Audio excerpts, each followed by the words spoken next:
Assalamualaikum warahmatullahi wabarakatuh.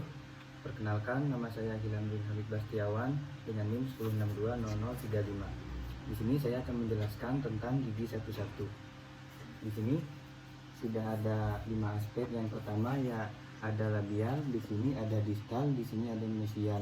Untuk akarnya cenderung membelok ke arah distal, dan untuk mesialnya sendiri memiliki sudut 90 derajat, sedangkan distal dia membulat. Yang kedua yaitu dada palatal. Di sini terdapat sisi mesial dan sisi distal.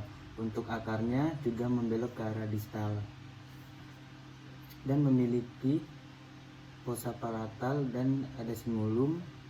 Yang ketiga yaitu ada aspek mesial. Di sini ada aspek labial dan palatal, memiliki cervical line yang lebih cembung, kemudian terlihat cingulum.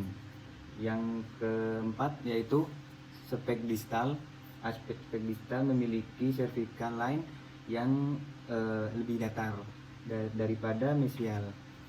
Di sini terdapat sisi palatal dan sisi labial. Untuk insisal di sini terlihat jelas ada sisi distal dan mesial. Untuk menentukan distal dan mesial dilihat dari cingulumnya. Baik, yang kedua yaitu terdapat gigi 12 yaitu aspek labial, terdapat sisi distal dan mesial, akarnya melengkung ke arah distal dan mesial bersudut 90 derajat, sedangkan distal membulat. Yang kedua di sini ada palatal, di mana palatal terdapat fossa palatina yang jauh lebih dalam daripada gigi satu-satu. Di sini terdapat sisi mesial dan sisi distal yang terdapat cingulum yang lebih kecil dari nyaris tidak terlihat. Kemudian yang ketiga yaitu ada aspek mesial. Aspek mesial di sini terdapat sisi labial dan terdapat sisi palatal. Kemudian memiliki cervical line yang lebih cembung, kemudian terlihat cingulum.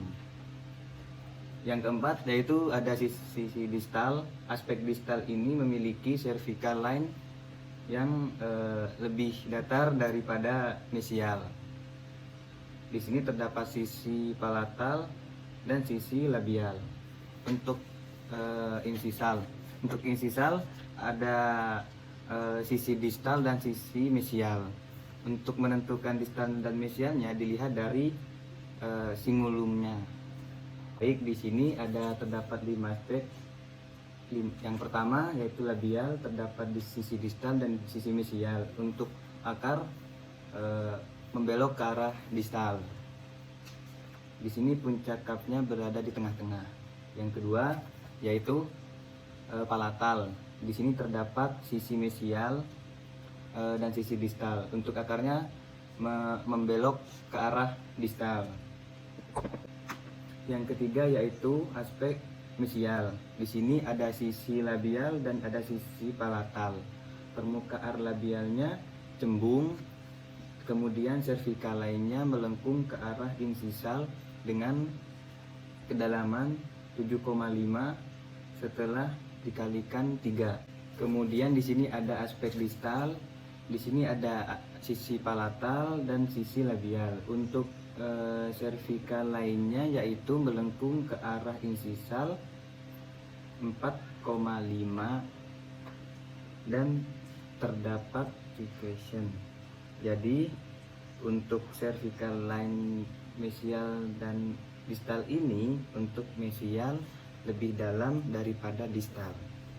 Yang kelima yaitu ada aspek insisal, di mana aspek insisal ini terdapat sisi distal dan mesial.